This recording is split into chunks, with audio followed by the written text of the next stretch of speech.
Mirasee. If you believe life is a comfort-centric experience, you're going to have a tough time.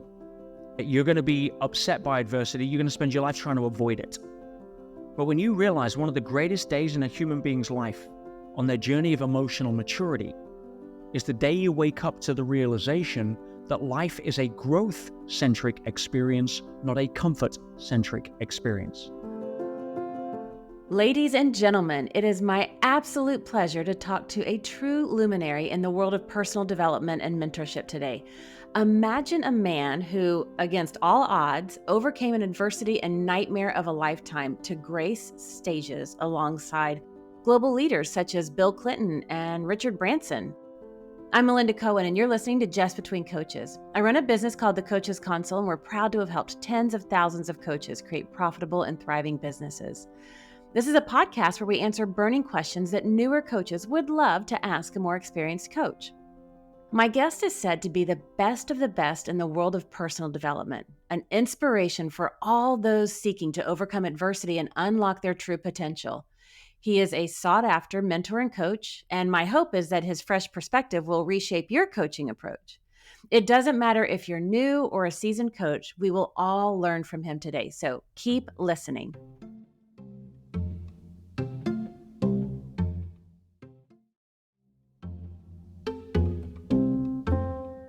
I'm thrilled to have Peter Sage join me today for this conversation. Peter's journey is nothing short of awe-inspiring. He's a globally renowned serial entrepreneur, a high-performance coach, an expert in human behavior and self-mastery. He's a 6-time TEDx speaker and #1 best-selling author.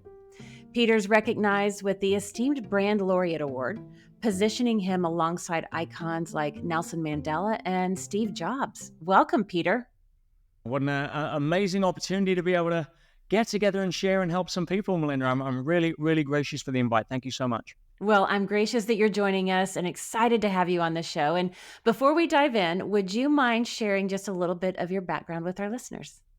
Well, one of the things, listening to introductions like that always makes me smile in a way, because I encourage people to really understand that I'm just a guy. I'm no special. I'm no more gifted than anybody else. But I dropped out of school at 16. I've got no formal qualifications.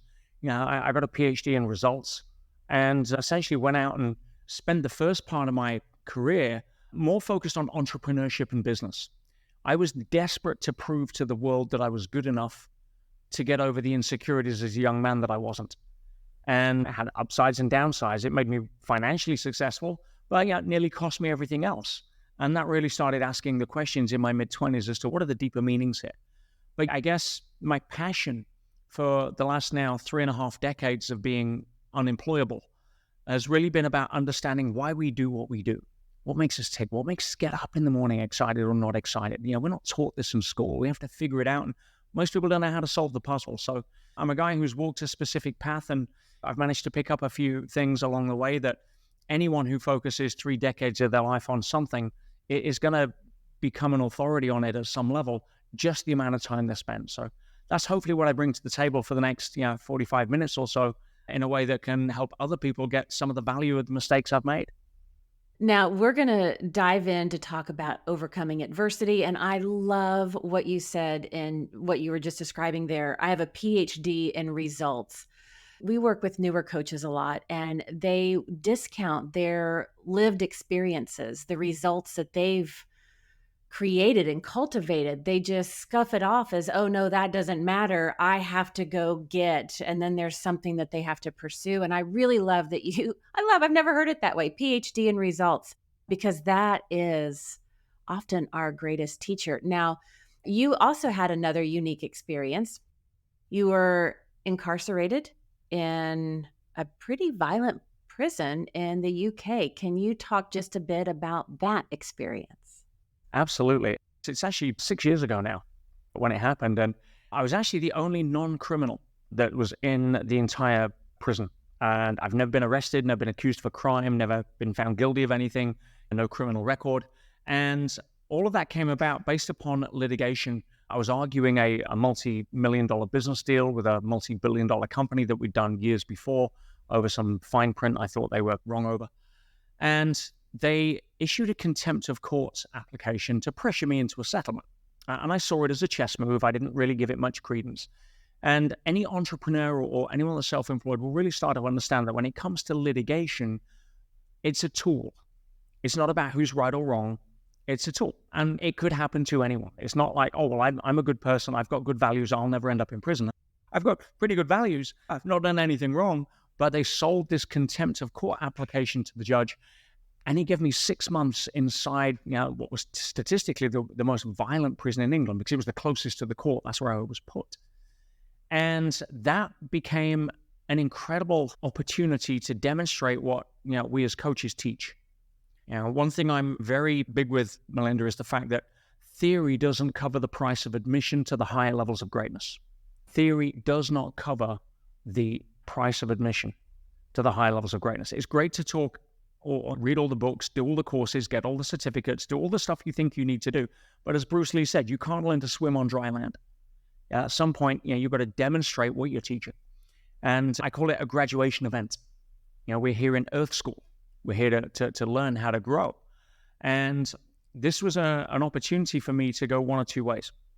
I talk about the power of identity and how we see ourselves governs a huge amount about what we do consciously and otherwise.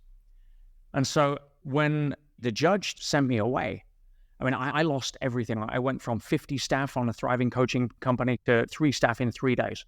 They froze my accounts. I was on a state-appointed attorney. They had a $250,000 legal team in the room from a $100 million firm. And I was essentially left with all of the legal costs on their side. So not only I lose my business, I'm plunged into hundreds of thousands of dollars in debt and sent away for 6 months in handcuffs where I can't do anything.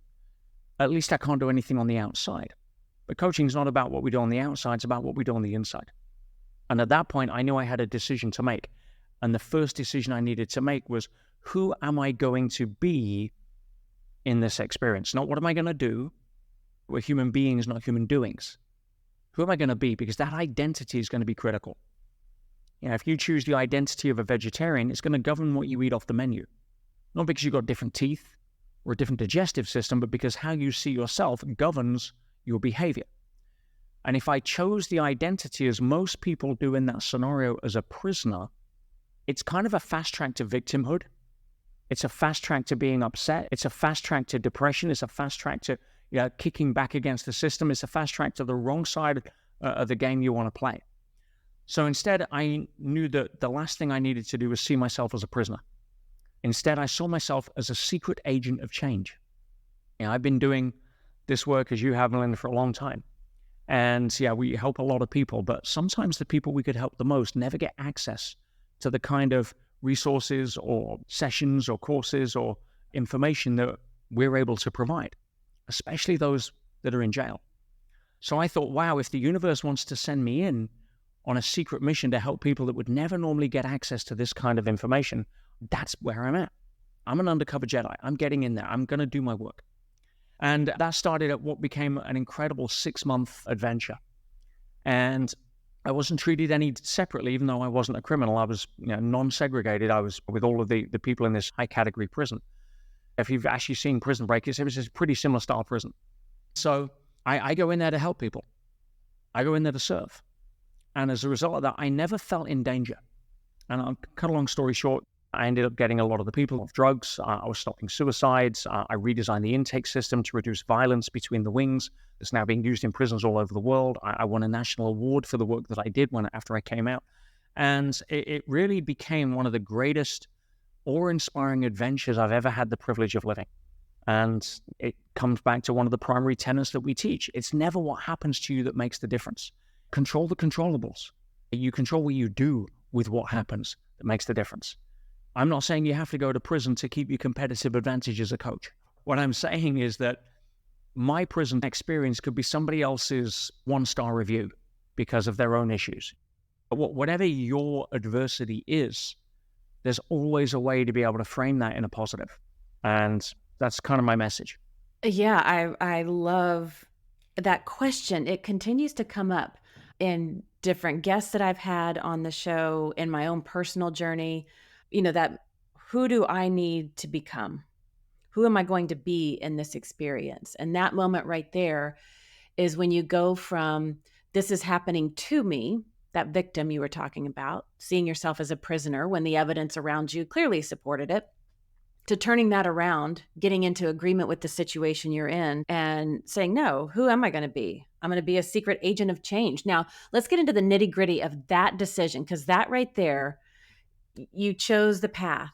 And I want to just zoom way in on that. So when you had this thought that said, okay, who am I going to be in this experience? Was it like, poof, oh, I'm a secret agent of change. Let's go. Like, did it happen immediately, or what was that process for you? It starts with the backdrop.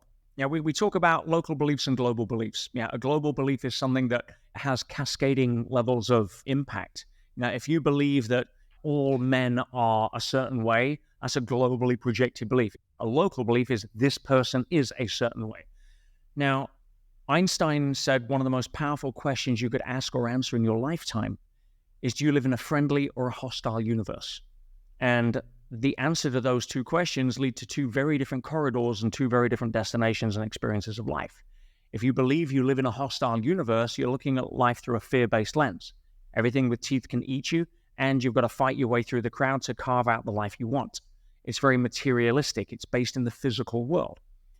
And if you believe you live in a friendly universe, then your relationship to everything that happens is going to have a very different backdrop. Now, the reality is we don't live in a friendly universe. We don't live in a hostile universe. We live in a self-reflective universe. And as a result of that, whichever one you choose, as Henry Ford said, you're right. So I choose to live in a friendly universe. That's my model of the world. And if I'm living in a friendly universe, then there's got to be a reason I'm going to prison that serves me, not punishes me. Because I'm not going to be punished in a friendly universe. So I've had a lot of years of conditioning and training to make this automatic. So as soon as it looked like it was going south and I suddenly went away, the first question I ask is, okay, what's great about this I've not noticed yet? Why is this happening for me? If I live in a friendly universe and my higher self has decided that this is one of the workouts in the gym of life that I need to go do because it believes I'm an Olympic level athlete, then am I going to rise to this or am I going to quit? It's a no-brain decision. So I'm now starting to ask better questions. And I believe one of the greatest skills anybody, even our clients, can master is the ability to ask better questions. When we realize our brain is a loop closing machine, the brain does not like open loops. It's part of our biological history with needing certainty to survive. But that's why if you're watching a series on TV, the best ones leave cliffhangers. Why? Because it makes our brain go nuts. We want to know what the answer is. If you're reading a good book, if it's a page turner, it's because the end of the chapters are cliffhangers and you want to go to the next one because the brain is programmed to close loops. And so if you ask your brain a question, like a faithful Labrador, if you throw the stick, it's going to bring it back. Now, it doesn't care what kind of quality stick. And most people learn how to throw lousy sticks. They ask lousy questions. Why does my life suck? Why is this happening to me? You throw the stick, the Labrador bounds off. And it's going to come for most people and drop this manky, soggy stick on your brand new carpet. Hey, it's because you're a schmuck. Oh, it's because your parents said you'd never amount to anything. Oh, it's because your big brother's always better than you. It's going to find you the answer. So if you learn to do anything that's going to make an immediate improvement, learn to throw better sticks, and especially in prison. So the first thing I do is I throw a better stick. Who am I going to become here? Mm-hmm. We know that as a mammal, if we see an external situation as a threat, we will lose up to 30% of our muscle strength. It's a biological impulse. We will go weak.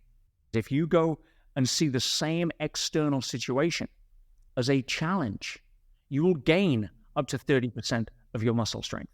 It's just different biochemistry that floods the body. One will take you down the tube into a one-way ticket to Prozac.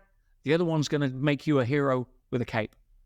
And that's down to what kind of questions are we asking ourselves? I love the nuance. I want to pick up on the nuance that you just said.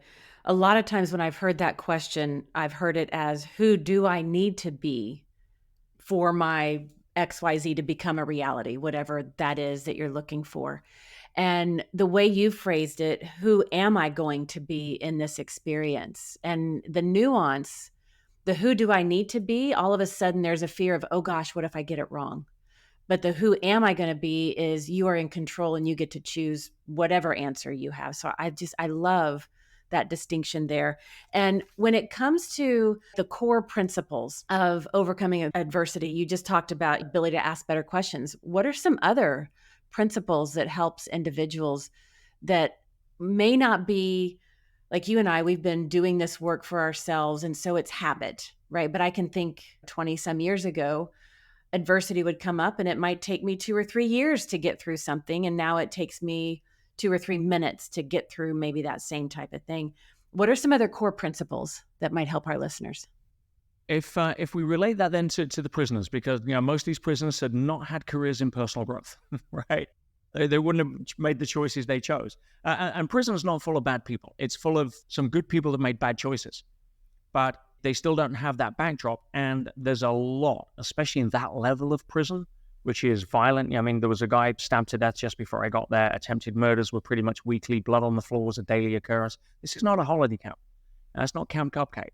Pentonville is a 200-year-old Victorian prison that was made to house 800 men. I was number 1,300 and something when I was there. Yeah, it's overcrowded. It's never been modernized. Apart from 20 years ago, I think they put in toilets, right? And so the quality of consciousness there was very low. And one of the biggest things that made the difference with the people I was working with is getting them to acceptance. I'm not talking about either the apathetic level of acceptance, which is almost like giving up. And that's like the mammal facing the threat. Nor is it the gritted teeth level of acceptance, right, which is kind of a reluctance. No. It comes to a place of saying, becoming okay with where I'm at. Conscious non-resistance is what I call it. And the reason for that is because if you're in jail, you've just been given a 6-month sentence. If you're resisting that, you're putting energy into complaining, to being upset, being angry, going through despondency, whatever it may be. That energy is wasted completely. Because unless you find a magic key under your mat, right, you ain't walking out of there. Unless there's a tunnel in your cell, there's nothing you can do. So resisting what is futile. And getting them to accept, I'm in jail, I made a mistake, or something happened, or if it was unfair, it doesn't matter. I'm here. It's done. Bitching about it ain't going to help. At which point you can free up the energy of resistance and channel it into what is your next best move. And whether that's making a decision to learn some new skills in jail, whether that's making a decision to write a letter to somebody you aggrieved, or whether it's deciding to be an example of who you can become inside, whether that's to put your head around getting an appeal together without clouding it with judgment. Free up the energy you're resisting right now, whether that's with your bank account, whether that's with your client list or lack of it, whether that's with your own health issues. Stop resisting, accept where you are, and use the energy that you were using to resist to make the next best move. I love it. Any other core principles that you found helpful when you were that secret agent of change? Contrast frames. It is very powerful. Most people use contrast frames negatively because they're always having unmet expectations. So, for example, if you go to work one day and your boss pulls you in and says, hey, listen, we've been watching your performance for a while and we kind of like what you're doing. We're going to give you a 10% pay rise. You're like, wow, you feel pretty good. And at lunchtime, you're chatting with one of your coworkers who kind of does the same job. And they said, oh, how's it going? You say, oh, great. And you say, you look happy too. And they say, yeah, no, I got called into a meeting today and my boss said they're really happy with me, everything else. And they gave me a 20% pay rise. Now, all of a sudden, you don't feel so good. I only got 10. I mean, you had nothing before. So you were contrasting the 10 with 0 and feeling good. Now you're contrasting 10 with 20 and feel bad. Same 10%.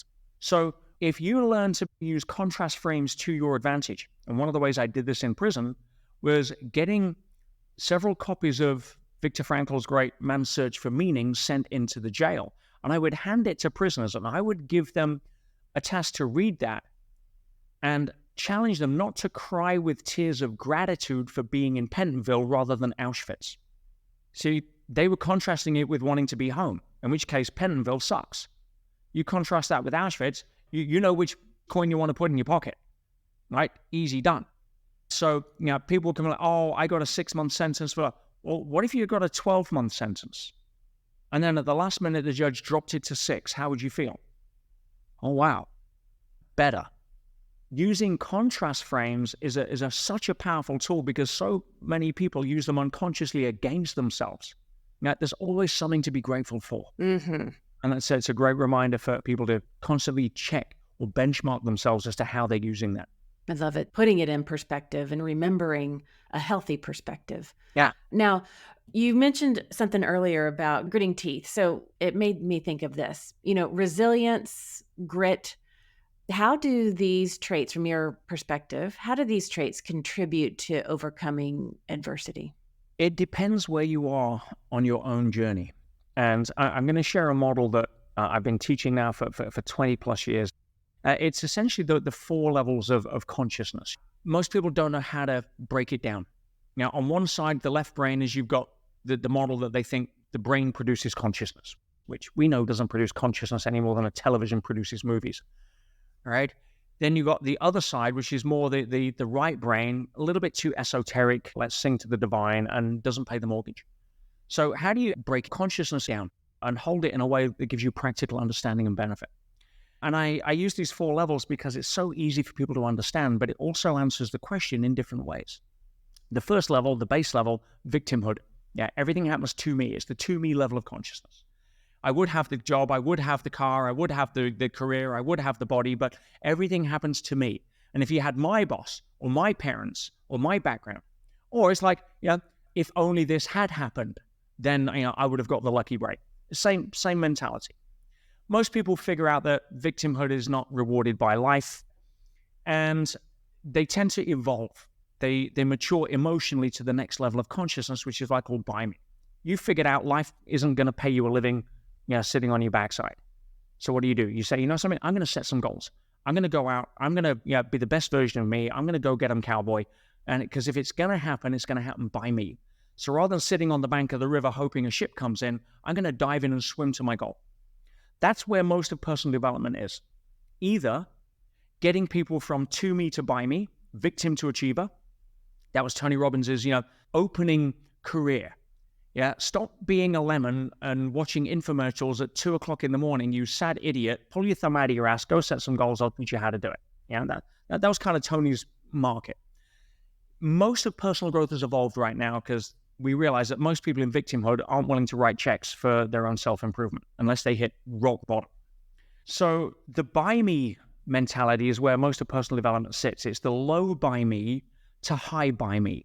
It's like, we'll teach you how to work harder, smarter, faster, hustle more, get the life you want by doing more of what you're doing now smarter. That's kind of their gig. It's exhausting. If you raise your consciousness one more level, you get to what I call through me. Through me is where you're actually not trying to control reality anymore. You're working with a rule set, but the rule set is non-physical. We know there is a physical rule set. 3 predominant sciences articulate it very well: physics, chemistry, biology. And we figured that out so effectively, we can repair the human body or put a person in orbit. But the non-physical has a rule set. And if you're not aware of that, just like the physical rule set, it doesn't care if you're aware or not. It's not playing favorites. So when you realize that one of the first laws of the non-physical is outer world follows inner world, not the other way around, you start to realize that there is a flow to the river of life. And if I stop fighting the current, if I stop swimming upstream, if I stop trying to control the current, but rather control myself better in the current, I learn how to sail the river of life. I'm not sweating the small stuff. I'm starting to ask questions. I go to prison, there's got to be a better reason for it. Why? Because I'm flowing with the bends. Life is non-linear. Now, they're all available. Yeah, victimhood is available if you want it. Now, buy me is available, but buy me tends to have a pattern. You start off, as stressed out Simon, you get into burnt out Barry, hopefully you start quit before you go to heart attack Harry. Right? And most people then go drop down into victimhood, catch their breath, realize it's not who they are, and get back on the horse and start hustling and run the same cycle. My entire focus, the part of the market that I am in, I don't do victims. There's enough counselors and therapists out there for those guys. I don't teach people how to hustle more to get more. frustrated by me to through me is the market I serve. Now, you can't get people in low by me because they've not hit their head hard enough against the wall long enough yet. But there's a lot of people that have played that game for a long time, and they're just like, there's got to be a better way. I don't have 10x more hours. I don't have 10x more energy. I'm doing all the right things. I'm just stuck at a certain level. And that's kind of where I tend to help people across the river. Now, is the fourth one the through me? So low by me is one level, high by me is the next level through me, or is there another level? No, they're gradients. So to me, victim, achiever mode, which is by me. Yeah. Flow state, which is through me. And then the fourth level, which is above my pay grade, is as me. Mm-hmm. That is what the spiritual world would call oneness, non-duality. And it's where a lot of the spiritual masters arrived at and taught from. And it's part of the ultimate destination of humanity if you extrapolate out what I believe the role of consciousness is. But I've got a lot more movies in the Slow Learning Club to star in other than this one before I get anywhere close to that. And if you get to as me, then hey, great, expect a bus to come and knock you out of Earth School because you've graduated. I'm very happy where I'm at. Yeah. I help people that are frustrated because there's not enough hours in the day. They've got a dysfunctional relationship to time. They're doing the right things, but the internal game is missing in terms of fulfillment because there is a massive difference.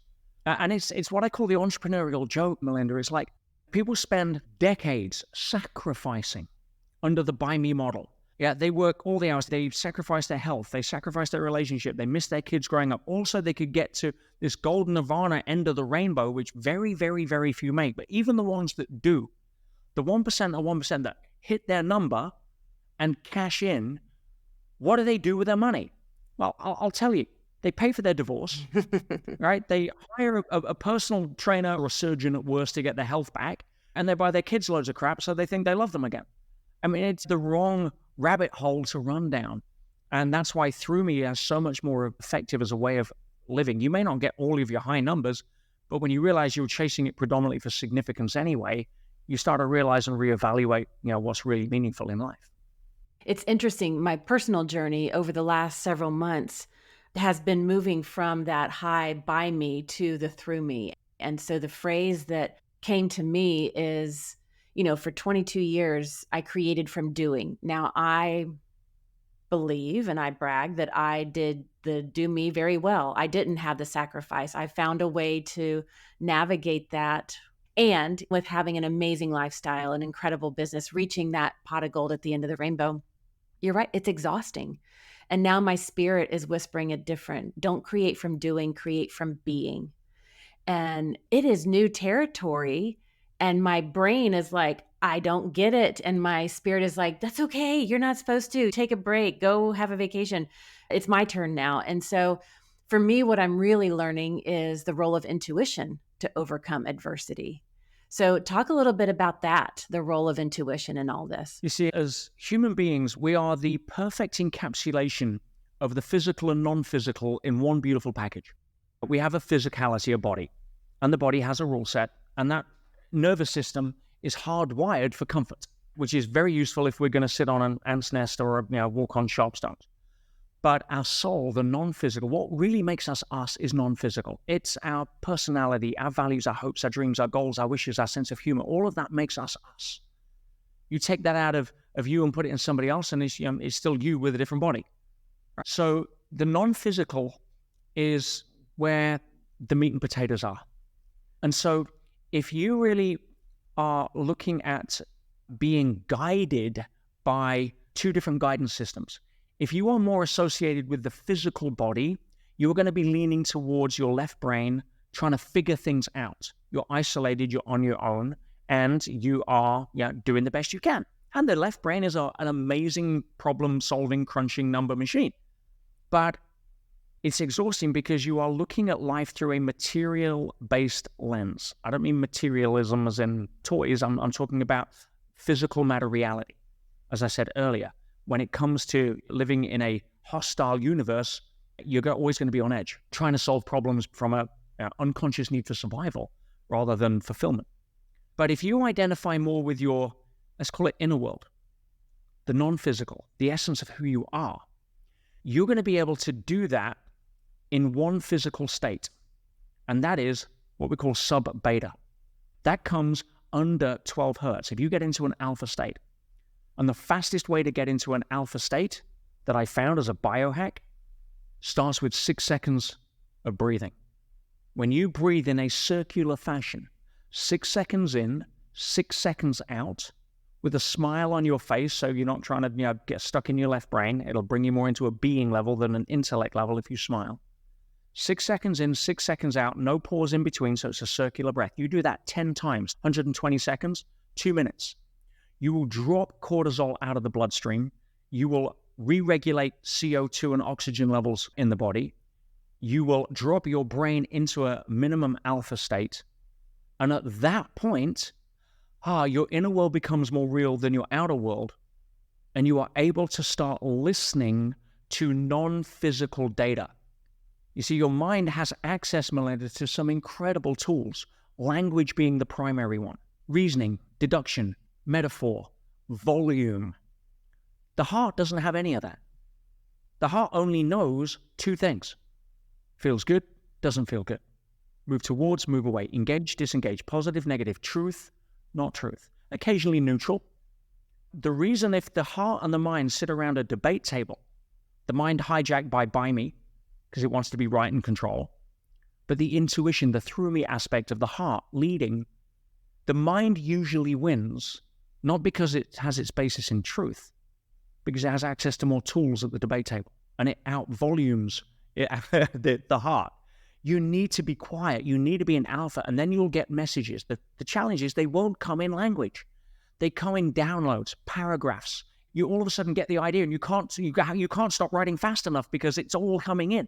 Those nudges, those insights, those ideas are delivered sub-beta, and you can't listen to them or hear them or get access to them if you are in by me. So moving into through me, you're starting to trust. Now, as a little hack for the left brain, one of the best things you can do to help placate the left brain, treat it as an experiment, but capture or amass evidence.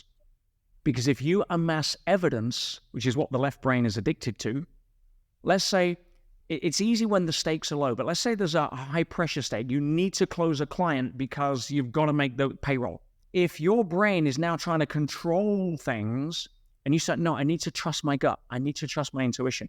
If you can pick up your journal of positive confirmation and show the left brain the last 15 times you trusted and it works out, it'll relax.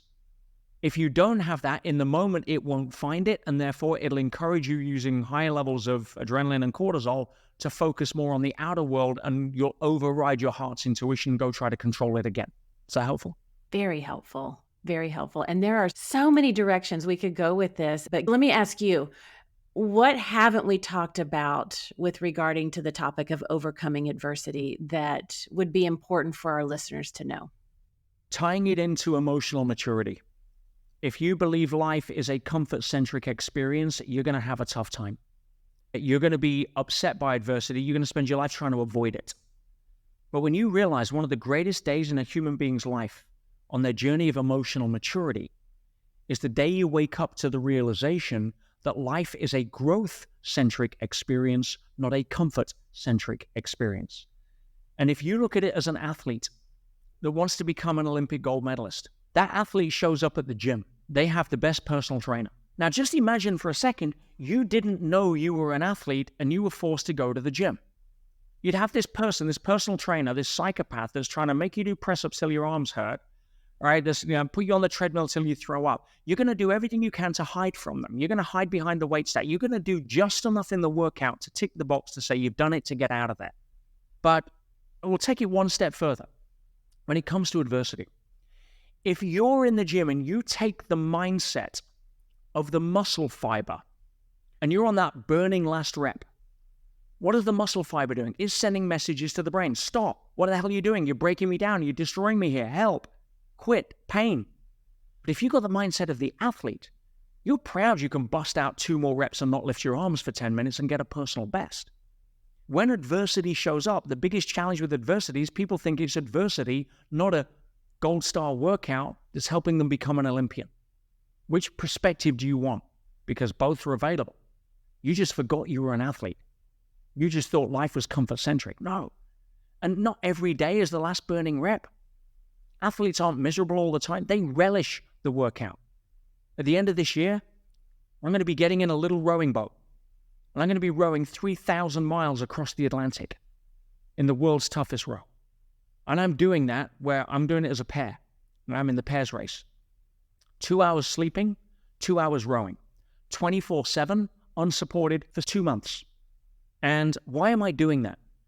I'm doing that because I teach self-mastery. I want to know where I sit on the totem pole. It's been 4 years plus since the jail experience. Well, the Olympics is every 4 years. That was a graduation event. I'm doing the next one on my terms. But I know that, let's say halfway across the ocean, the nearest land is 4 kilometers, 5 kilometers beneath me. It's 2 o'clock in the morning. I've not eaten for 24 hours because I'm seasick. The swells are at 3 meters.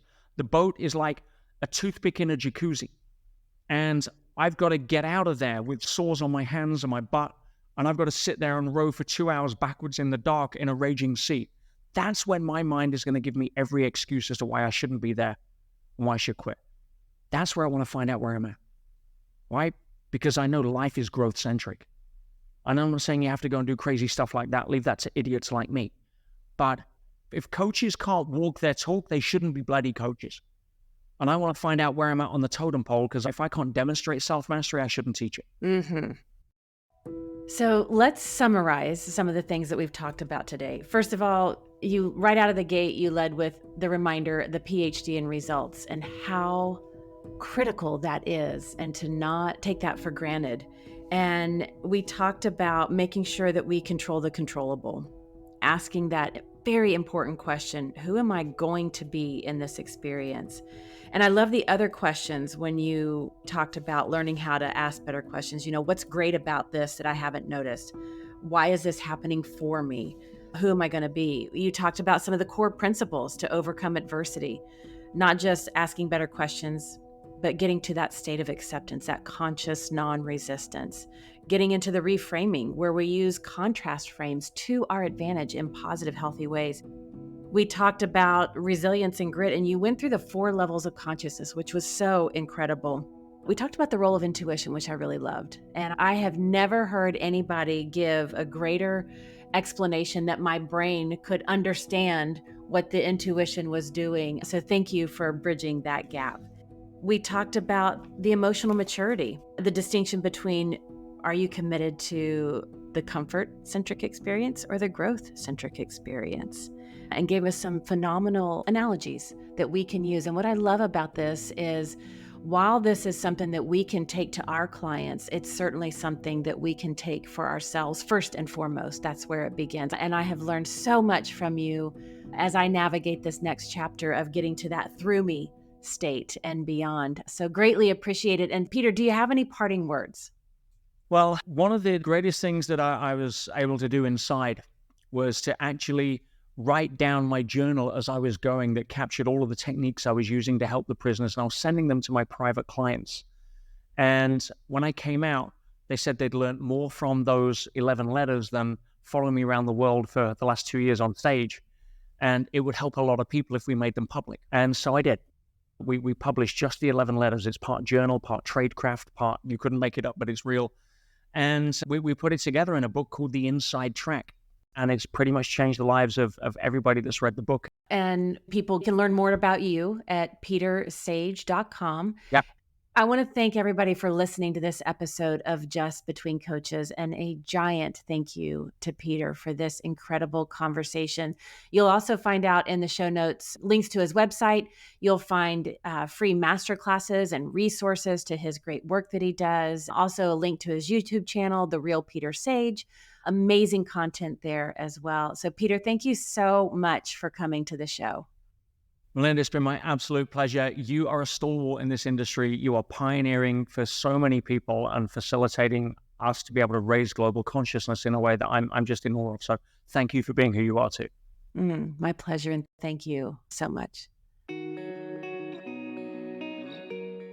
I'm Melinda Cohan, and you've been listening to Just Between Coaches. Just Between Coaches is part of the Mirasee FM podcast network, which also includes such shows as Making It and Course Lab. To catch the great episodes on Just Between Coaches, please follow us on Mirasee FM's YouTube channel or your favorite podcast player. And if you enjoyed the show, please leave us a comment or a starred review. It is the best way to help us get these ideas to even more people. Thank you, and see you next time.